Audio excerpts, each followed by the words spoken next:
हम इस वीडियो में करने वाले हैं डिटर्मिनेंट से कुछ प्रीवियस ईयर जो एनडीए के एग्जाम में आए हुए हैं। तो ये हमारे पास डिटर्मिनेंट का पहला क्वेश्चन है जो 2022 में आया था। तो क्वेश्चन क्या है कि हमारे पास एक डिटर्मिनेंट गिवन है, से बोला है A13 XZY YZ है, A23 ZX और A33 XY, और जो माइनर्स है इसके ये A1 13 23 और 33 कितने हैं, ये जो रेस्पेक्टिवली ये इसके माइनस गिवन है। तो हमें वैल्यू फाइंड करनी है डेल्टा, मतलब इसका डिटरमिनेंट फाइंड करना है। तो डिटरमिनेंट नॉर्मल हमें निकालना आता है कि रो या कॉलम की, किसी भी रो या कॉलम के अबाउट एक्सपेंड कर देते हैं। लेकिन अगर हमें किसी एक रो या किसी कॉलम के एलिमेंट्स गिवन है, साथ में उसी रो या कॉलम के माइनर्स गिवन है, तब हम डिटरमिनेंट कैसे निकालते हैं ये देखना है। ठीक है, अभी देखो हमें A13 2 A23 और A33 मतलब हमें थर्ड कॉलम के एलिमेंट्स गिवन है। ठीक है, तो अगर हम इससे माइनर निकालेंगे तो कैसे निकालेंगे, इसके एलिमेंट्स को उसके माइनर से मल्टीप्लाई, इसका माइनर क्या होगा M13, उसके बाद माइनस साइन, फिर ये A13 आएगा, A23 M13, उसके बाद A33 और M33। ठीक है, अब ये माइनस साइन कब कब आएगा ये चीज मैं आपको बता दूं। देखो अगर हम नंबर ऑफ रो और नंबर ऑफ कॉलम करते तो 4 आएगा, मतलब इवन आता है तो आपको प्लस लगाना है, अगर ओड आता है तो माइनस। मतलब होता क्या है कि -1 की पावर I प्लस j होता है। ठीक है, तो जब इनको प्लस करोगे तो -1 की पावर ओड आएगी तो नेगेटिव आ जाएगा, और इनको प्लस करोगे तो -1 की पावर इवन आएगी तो पॉजिटिव आ जाएगा। फॉर्मूला तो यहाँ से आता है, मतलब आया तो ये यहाँ से। अब लेकिन हमें अपने लिए देखना है हमारा क्या बनेगा। ठीक है, तो हमें ये ही लगाना है। अब A13 हमारे पास क्या है YZ, और माइनर क्या है इसका Z माइनस वाई, फिर है हमारे पास ZX और इसका माइनर है Z माइनस एक्स, फिर हमारे पास कितना है XY और माइनर कितना है, माइनर है हमारा Y माइनस एक्स। ठीक है, हमें ये निकालना है कि ये इसकी वैल्यू कितनी होगी, इस ऑप्शन से मैच करना है। देखो अगर डायरेक्टली करेंगे तो बहुत बड़ा हो जाएगा, बहुत लेंदी हो जाएगा, तो हमारे लिए सबसे जो अच्छा तरीका होगा वो होगा XYZ की कुछ भी वैल्यू लेट करना। तो X को 0, Y 1 और Z को 2 लेट कर लो। अगर हम ऐसा लेट करके करते हैं तो देखते हैं क्या आता है। ठीक है, अगर मैंने लेट कर लिया, देखो अगर मैं यहाँ पे y को 1 रखती हूँ और इसको z को 2, तो 2 आएगा, 2 माइनस 1 1 आएगा, यहाँ 0 बन जाएगा क्योंकि x से मल्टीप्लाई हो रहा है, यहाँ 0 बन जाएगा।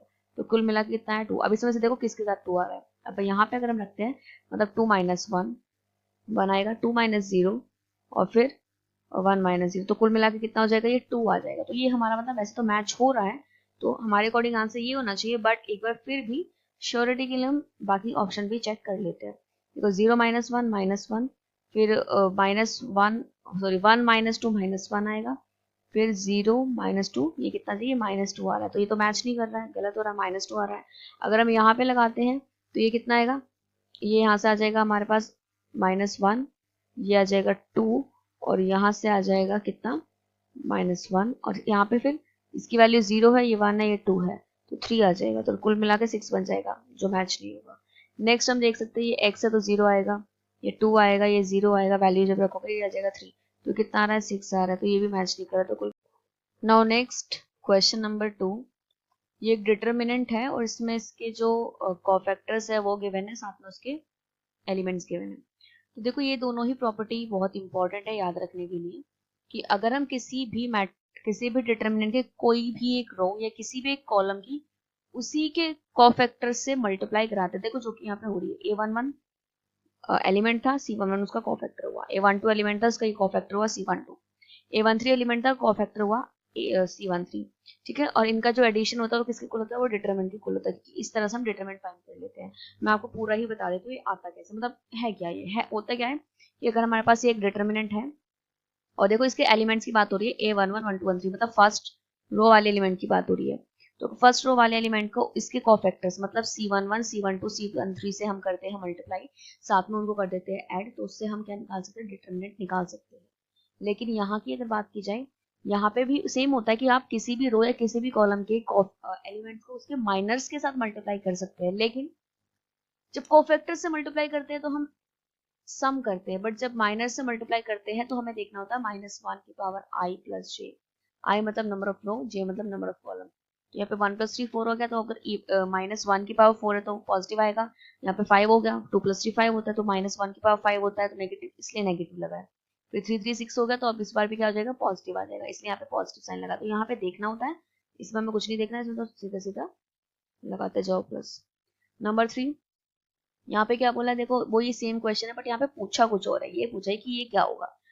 तो हम देख रहे हैं ये A12 सॉरी A21 मतलब ये A22 ये मतलब हमें ये वाली रो के बारे में हमारी बात हो रही है, ठीक है। बट अगर हम कोफैक्टर्स की बात करते हैं तो C11 यहाँ ये तो इसका कोफैक्टर होगा, C12 इसका कोफैक्टर होगा, C13 इसका कोफैक्टर होगा। मतलब कुल मिलाकर मैं बोल लूं तो इसमें क्या हो रहा है कि किसी भी रो की एक रो है उसकी जो मल्टीप्लाई हो रही है किसी दूसरे के कोफैक्टर्स के साथ हो रही है। तो जब भी किसी रो की मल्टीप्लाई की जाएगी किसी दूसरे के कोफैक्टर्स के साथ तो उसका आंसर हमेशा किसके इक्वल आता है, 0 के। If delta 1 equals to this and delta 2 equals to this then और डेल्टा 1 प्लस डेल्टा 2 बताना है, 0 आएगा, पॉजिटिव नेगेटिव या फिर positive P Q R positive else negative, ठीक है। तो मतलब कौन सा ऑप्शन हमें हमारा सही आएगा हमें ये बताना है। तो अगर हम एक चीज देखते हैं, देखो हमने ना पढ़ा हुआ था, एक प्रॉपर्टी हमने पढ़ी हुई थी जब चैप्टर कराया था, तब प्रॉपर्टी लिखवाई गई होगी। प्रॉपर्टी क्या थी, प्रॉपर्टी बस डिफरेंस इतना है कि तब मैंने ए बी सी के फॉर्म में लिखवाई थी। वो क्या थी कि अगर A111 ABC BC इस तरह से होता है और वो जरूरी नहीं है वो इसी तरह कॉलम वाइज, वो हो सकता है रो वाइज 111 हो जाए, ABC BC इस तरह से हो जाए, ठीक है। तो उसमें क्या होता है वो किसके कुल लिखवाया था, अगर याद करोगे तो वो ऐसे लिखवाया था -A²। अब यहाँ पे तो P क्यू आर है तो मैं P में लिख रही हूँ, P² Q² R² minus PQ minus QR minus RP। वहां पे लिखवाया था A² B² C² minus AB minus BC minus CP minus ये। अब ये भी सेम है और ये भी सेम ही है, मतलब दोनों में सेम प्रॉपर्टी यूज होगी, तो ये प्लस ये क्या हो जाएगा 2 टाइम्स हो जाएगा। अब अगर हम 2 की मल्टीप्लाई अंदर कराते तो 2 टाइम्स 2P², चलो एक ही स्टेप में कर लो, 2Q² 2R² 2 2 2। तो यहाँ से हमने क्या ले लिया P² प्लस Q² और साथ में हम क्या ले लेते हैं माइनस का PQ ले लेते हैं। उसके बाद हम क्या कर लेते हैं Q² प्लस R² और माइनस 2QR ले लेते हैं और उसके बाद हमारे पास बचता क्या है R² plus P² minus 2RP ले लेते हैं। अब ये सारे होल स्क्वायर बन जाएंगे है ना, माइनस ये बनेगा P माइनस Q का होल स्क्वायर, ये बनेगा Q minus R whole square, ये बनेगा R माइनस P का होल स्क्वायर। अब P होल स्क्वायर है मतलब अंदर से तो ब्रैकेट के अंदर से तो वैल्यू आएगी पॉजिटिव, अब बाहर नेगेटिव साइन रखा हुआ है तो मतलब ओवरऑल वैल्यू कैसी हो जाएगी, नेगेटिव हो जाएगी। तो इसका आंसर क्या हो जाएगा ऑलवेज नेगेटिव, ठीक है। प्रॉपर्टी लिखवाई हुई है ये अपने नोट्स में चेक कर सकते हो, ठीक है। बट डिफरेंस इतना है कि वहां ABC में थे, यहाँ पे PQR में है, तो उससे फर्क नहीं पड़ेगा, वो ABC और PQR हो, उससे कोई लेना देना नहीं है, ठीक है। और वो शायद मैंने प्रॉपर्टी इस तरह से लिखवाई थी, बट ये भी बताया होगा कि इसको जरूरी नहीं कॉलम वाइज लिखे, रो वाइज लिखे, कॉलम वाइज भी लिखे जा सकते हैं, ठीक है। नाउ क्वेश्चन नंबर नेक्स्ट ये है क्वेश्चन नंबर 5। तो ये भी हमारा पूरा प्रॉपर्टी बेस्ड ही क्वेश्चन है। जब ये वाली प्रॉपर्टी लिखवाई गई होगी तब एक प्रॉपर्टी ये भी लिखवाई गई होगी कि ABC A² B² C² A³ B³ C³ ये किसके इक्वल होता है, ये लिखवाया गया, ये होता है इसके equal ABC A minus B B minus C और C माइनस A के इक्वल, ठीक है। तो बस यही लगाना है इसमें। इसकी वैल्यू कितनी है, इस सब की वैल्यू कितनी है 2 और इसकी कितनी है 6, तो कितने हो गए टोटल 12। तो ऑप्शन बेस का सही आंसर हो जाएगा, ठीक है। ये भी पूरा प्रॉपर्टी बेस्ड क्वेश्चन था। Next question number 6 under which of the following condition does the determinant this vanish. Vanish मतलब कब ये 0 आएगा, किस कंडीशन में 0 आएगा। प्रॉपर्टी में ये भी क्वेश्चन लिखवाया गया था, प्रॉपर्टी थी हमारी इसी तरह से और मैं लिखवाया गया था ये कि ये किसके इक्वल होता है, ये इक्वल होता है -A³ plus B³ plus C³ minus 3ABC के इक्वल। साथ में लिखवाया था कि इसको ये और किसके, देखो ये तो ये हमारा डायरेक्ट फॉर्मूला होता है, आपने पढ़ा भी होगा, A³ B³ C³ minus 3ABC equals to A plus B plus C A² plus B² plus C² minus CA minus BC minus AB, ठीक है। ये ऐसा फॉर्मूला आपने पढ़ा होगा कौन सी क्लास में, क्लास 10th में। नहीं पढ़ा है तो आप पढ़ लो, ऐसा एक फॉर्मूला पढ़ाया जाता है पॉलिनोमियल नाम के चैप्टर में, ठीक है। तो ये और ये इक्वल है तो मैं इसकी जगह पे ये भी तो डाल सकती हूँ, इसलिए मैंने क्या कर दिया इसकी जगह पे लिखते हैं ABC और A² plus B² plus C² minus AB minus BC minus CA, ठीक है। वैसे इसका एक और फॉर्मूला है बट अभी हमें रिक्वायरमेंट उसकी हो गई नहीं, ठीक है। वैसे अगर लिखना चाहे तो लिख भी सकते हैं, हाफ से मल्टीप्लाई डिवाइड करा दोगे ना तो इसी स्क्वायर ये स्क्वायर बन जाएगा A minus B B minus C C minus A का, ठीक है। अभी देखो अगर हम देखते हैं, अब वैनिश करेगा मतलब ये इसका जो डिटरमिनेंट निकल के आता है ना वो ये आता है ये, और फिर इसको हम इसके इक्वल लिख देते हैं। तो हमें निकाल के देखने की जरूरत नहीं है डिटरमिनेंट क्या आएगा, हम डायरेक्ट लिखेंगे कि ये आता है। तो डिटरमिनेंट करेगा वैनिश मतलब 0 इक्वल आएगा, तो देखा जाए तो इसमें से a cube, b cube, c cube किसके इक्वल आ जाएगा, इक्वल्स टू 3abc के इक्वल आ जाएगा, मतलब ये वाला सही है। उसके बाद अगर मैं इसकी बात करती हूँ, ये इक्वल्स टू 0 आएगा, मतलब अगर कोई दो चीज का डिटर्मिनेंट अगर 0 है, कोई अगर दो नंबर्स का या किसी भी स्टेटमेंट का अगर प्रोडक्ट 0 है, इसका मतलब या तो ये 0 या ये 0 होता है। ठीक है, तो अगर ये 0 होगा तो abc इक्वल्स टू 0, ये भी सही होगी। ये 0 होगा तो a square b square c square minus ab minus bc minus c equals to 0, मतलब ये भी सही होगा। तो कुल मिला के क्या हुआ, ऑप्शन डी इसका सही आंसर आ जाएगा कि a b c तीनों ही सही आएंगे। Now next question, question number 7।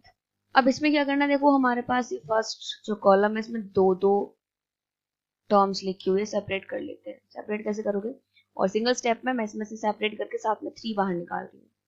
ठीक है, तो अभी अच्छा चलो ठीक है, अभी 3 अंदर रहने देते हैं।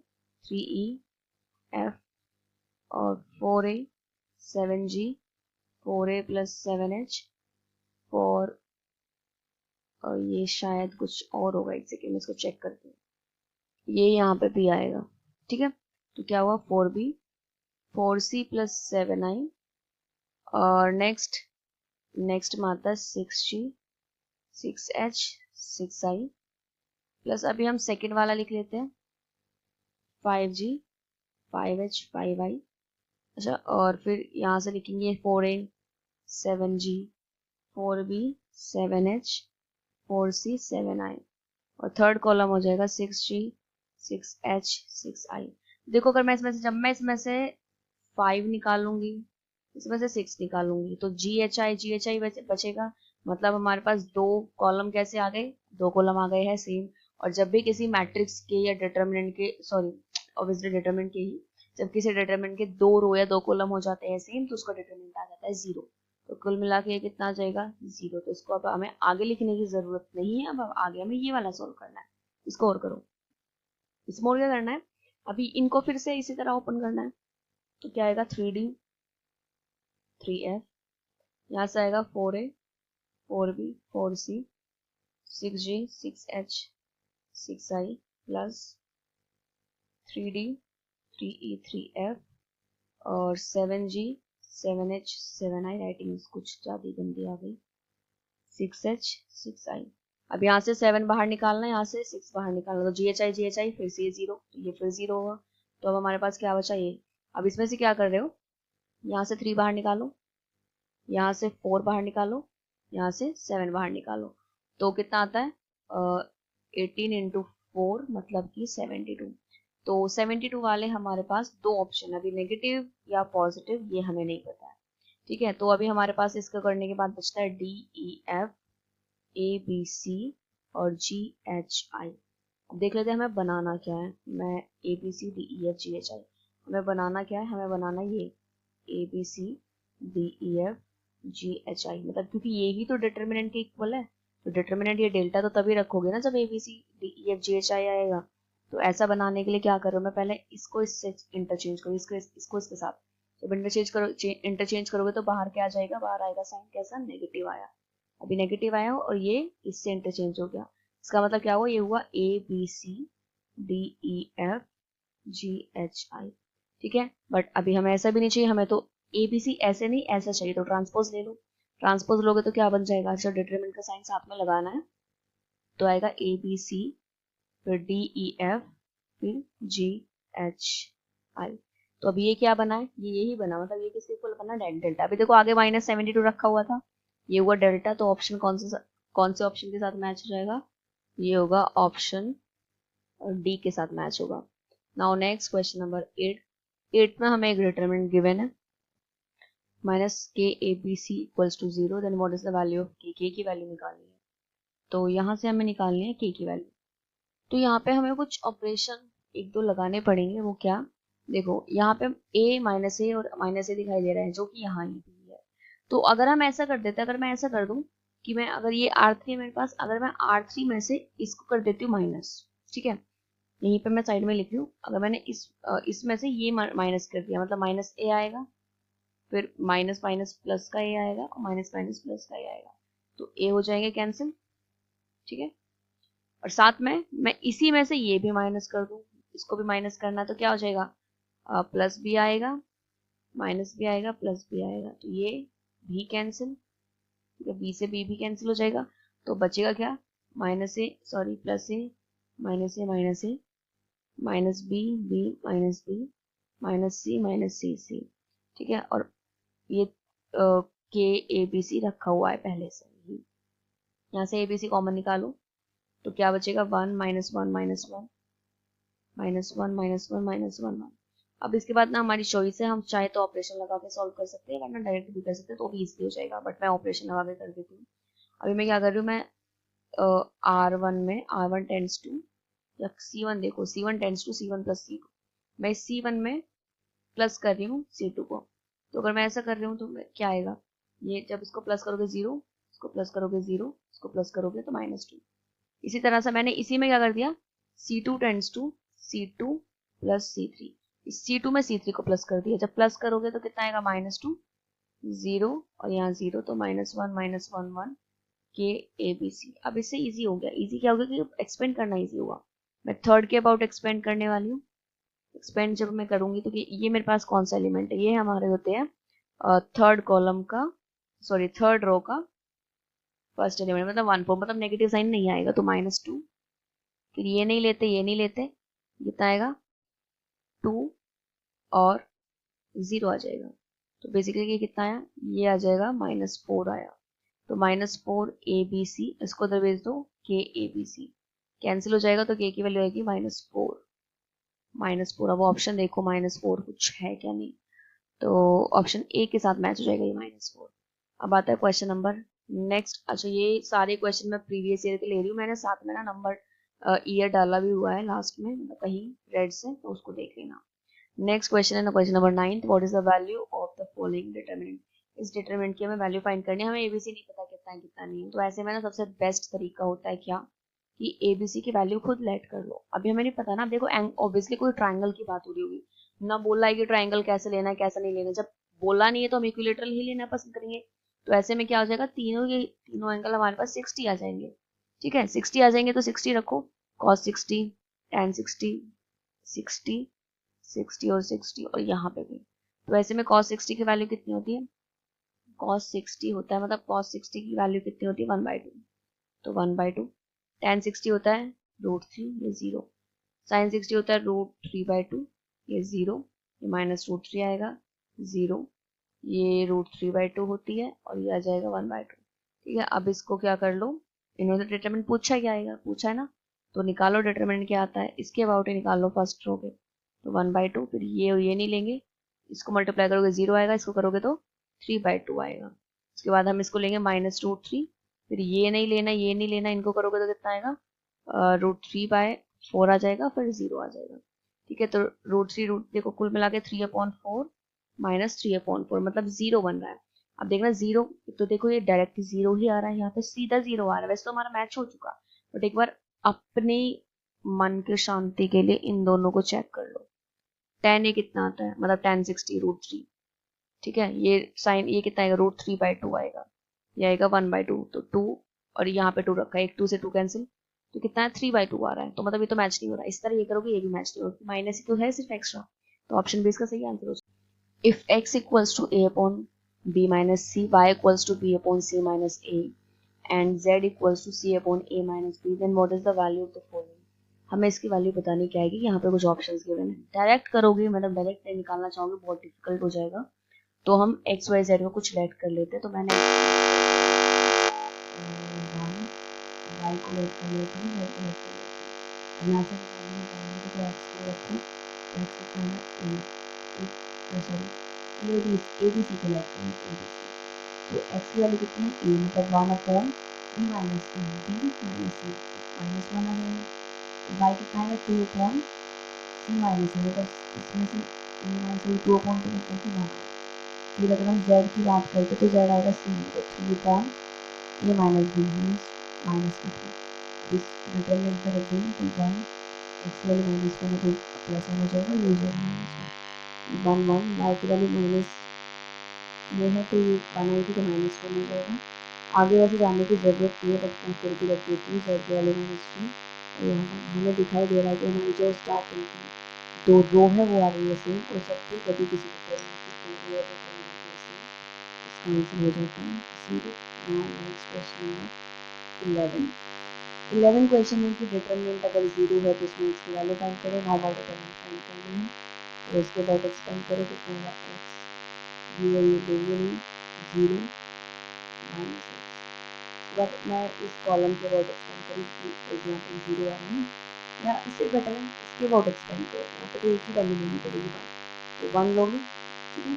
तो ये नहीं ले सकते हो और साथ में ये नहीं, तो क्या आएगा X square minus 1 equals to 0, X is plus minus 1। तो आंसर कौन सा आया, ऑप्शन नंबर सी है ये, ठीक है। वैसे किसी के भी अबाउट कर सकते हो, मतलब क्वेश्चन तो बहुत तरीके से हो सकते हैं, ऐसा नहीं जैसे मैं करा रही हूँ वैसे ही होंगे, बट फर्क कितना हो जाएगा, हो सकता है मतलब हम कुछ कम स्टेप्स में कर दे या किसी ज़्यादा स्टेप हमें लग जाए करने में, ठीक है। ऐसा नहीं है भाई इन क्वेश्चन को हम इसी तरीके से करेंगे, बहुत तरीके से हम क्वेश्चन कर सकते हैं, बट फर्क होगा छोटे और बड़े का। Question number 12, if delta is the value, इसकी वैल्यू अगर डेल्टा है तो हमें इसकी वैल्यू फाइंड करनी है। यहाँ पे सिर्फ एक चीज़ दिखाई दे रही है, फर्स्ट कॉलम से P निकाला, थर्ड कॉलम से Q निकाला, निकालने के बाद ये क्या बचता है A1 A2 A3 B1 B2 B3 C1 C2 C3, जो ये किसके इक्वल है, ये हमारा डेल्टा के इक्वल, तो आंसर आ गया PQ delta, option D. Next question number 13, given है हमारे पास ABC की वैल्यू ये 4 है, AB BC CA 0 गिवन है, हमें इसकी वैल्यू निकालनी है कि इसकी वैल्यू क्या होगी। तो इसकी वैल्यू का हमारे पास डायरेक्ट फॉर्मूला होता है, ये भी एक प्रॉपर्टी है।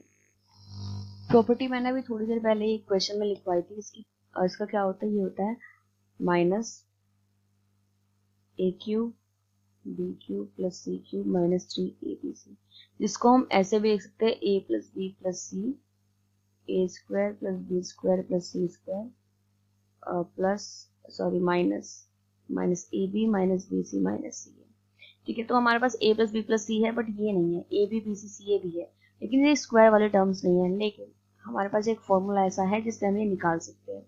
फॉर्मूला क्या है, ये है, ये A plus B plus C का होल स्क्वायर होता है A square B square C square plus 2AB BC plus CA। तो A plus B plus C कितना है, 4 4 10 हो जाएगा 16। ये हमें ज़रूरत है इसकी अभी यहाँ पे, तो ये तो हमें निकालना ही है, B square plus C square plus 2 times इसकी वैल्यू है 0, तो ये इसकी वैल्यू आ जाएगी 16, क्या माइनस ये क्या है, ये था हमारा 4, ये कितना आएगा, ये आएगा हमारा 16, माइनस ये कितना आ जाएगा, ये आ जाएगा 0, ठीक है। तो आंसर कितना आया 14 इंटू 16, मतलब कि माइनस का 64, जो मैच होगा हमारा ऑप्शन बी के साथ, इसका आंसर हो जाएगा माइनस 64। नेक्स्ट क्वेश्चन नंबर 14, जो आज का लास्ट क्वेश्चन है, if A1 A2 A3 and up to A9 are in GP, then what is the value of this determinant. तो इसकी हमें वैल्यू फाइंड करनी है। तो GP है तो मैं लेट कर लेती हूँ, जो वैल्यूज है ये इस तरह से है कुछ 2 की पावर 1 2 पावर 2 2 पावर 3 से लेकर 2 पावर 9 तक। तो हम इसमें डालेंगे, इसमें हम इसकी जगह क्या डालेंगे, इसकी जगह क्या हो जाएगा 2 power 1 2 power 2 2 power 3 2 power 4 2 power 5 2 power 6 2 power 7 2 power 8 और ये हो जाएगा 2 पावर 9। अब हम क्या करेंगे, जो ऑब्वियसली लॉग की प्रॉपर्टी यूज करेंगे। प्रॉपर्टी क्या होती है कि जो पावर होती है वो आगे आ जाती है, पावर आगे आ जाएगी तो ये कितना हो जाएगा 2 पावर 1 था तो 1 हो जाएगा, ये 2 पावर 2 था तो आगे 2 3 फिर ये 4 5 6 7 8 9 और यहाँ पे log 2 log मतलब सभी जगह log 2 तीनों में बन रहा होगा, तो तीनों से log 2 आया कॉमन, तो log 2 का आया क्यूब। अब हमें अंदर वाला सॉल्व करना है। अब मैं क्या कर रही हूँ, उसमें से मैंने 3 कॉमन ले लिया, 3 कॉमन लिया तो यहाँ पे क्या बना, यहाँ पे क्या बचेगा, 3 तो आया बाहर आया, ठीक है। तो बचेगा क्या, यहाँ बचेगा 1 2 3। अब मैं एक काम कर रही हूँ, अब मैंने क्या किया है, ये जो हमारे पास फर्स्ट कॉलम है इसमें से मैं माइनस कर रही हूँ थर्ड को, ठीक है। ये ऐसे ही चलता रहेगा, अभी थर्ड माइनस होगा तो कितना हो जाएगा 1 माइनस 1 0 2 माइनस होगा 4, ठीक है। और इसी को हम माइनस कर रहे हैं 3 इसमें से भी, तो कितना आएगा 1, फिर ये कितना आएगा ये आ जाएगा हमारा 3 और ये आ जाएगा हमारा 5 और 1 2 3 ऐसा हो गया। अब हमने क्या किया, इसमें से 2 कॉमन लिया तो अभी ये जो 3 चलता आ रहा था ये 6 हो जाएगा, ठीक है। और क्या बचेगा 0 1 2, एक बार फिर माइनस करो 0 माइनस करो तो 1 और माइनस करो तो 2 1 2 3, क्या देख रहे हैं, 2 कॉलम आ गए सेम, जब 2 कॉलम आ जाते हैं सेम, 2 रो या 2 कॉलम सेम होने पर डिटरमिनेंट कितना हो जाता है, 0, आगे कुछ भी लिखा हो, तो ऑप्शन ए इसका राइट आंसर हो जाएगा। ठीक है, तो ये आज हमारे कुछ प्रीवियस ईयर आज हमने इस चैप्टर के लिए है। नेक्स्ट वीडियो में हम कुछ और प्रीवियस ईयर करने वाले हैं चैप्टर डिटरमिनेंट के। आई होप आपको वीडियो अच्छी लगी होगी, क्वेश्चंस अच्छे लगे होंगे और काफी इंपॉर्टेंट क्वेश्चन है, तो एक बार वीडियो जरूर देखना, देख ही ली होगी खैर अभी तक तो। So thank you so much for watching this video.